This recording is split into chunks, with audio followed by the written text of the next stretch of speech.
এখন আমরা যে জিনিসটা শিখব সেটা হলো লগারিদমিক ফাংশনের ডিফারেন্সিয়েশন। এইখানে বোর্ডে একটা ফর্মুলা লেখা আছে ddx of ln x equals to 1/x।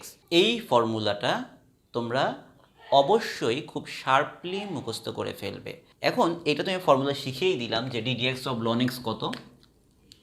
আমি যদি এখন বলি ddx of ln 5x plus 1 এটা কত, আমরা আগের মতোই চিন্তা করব যে এইখানে x এর জায়গায় কে আছে, x এর জায়গায় আছে 5x প্লাস 1। সো ফার্স্টে আমি ফর্মুলাটা বসাই দেবো 1/x, ddx of ln x মানে 1/x, তাহলে 1 ডিভাইড বাই x এর জায়গায় 5x প্লাস 1 ইন্টু এই যে x এর জায়গায় 5x প্লাস 1 ছিল, ওকে আমি আবার ডিফারেন্সিয়েট করব। 5xকে ডিফারেন্সিয়েট করলে কি হয় 5 প্লাস 1কে ডিফারেন্সিয়েট করলে 0, তাহলে কত চলে আসে 5 ডিভাইডেড বাই 5x প্লাস 1।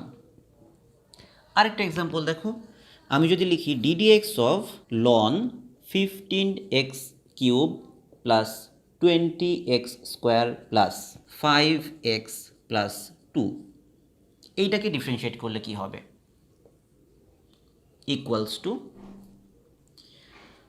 প্রথম কথা হলো যে ln x এর x এর জায়গায় এই পুরো জিনিসটা আছে, ln x কে ডিফারেন্সিয়েট করলে আমরা কি পাই 1/x, তাহলে x এর জায়গায় যেহেতু এটা আছে তাহলে আমি প্রথমেই লিখব 1 divide by 15x cube plus 20x square plus 5x plus 2 into x এর জায়গায় যে জিনিসটা ছিল যাকে আমি x হিসেবে ধরেছি তাকে আমি আবার ডিফারেন্সিয়েট করব এবং সেটাকে গুণ অবস্থায় বা মাল্টিপল অবস্থায় লিখব।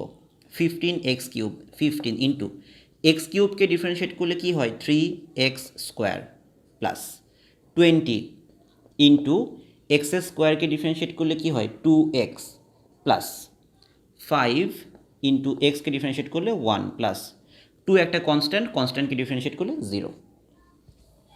তাহলে এখান থেকে আমরা লিখতে পারি নিচে থাকবে 15x cube plus 20x square plus 5x plus 2, আর উপরে কি থাকবে 15 into 3 45x square plus 20 into 2 40x plus 5। এটাই আমাদের অ্যান্সার।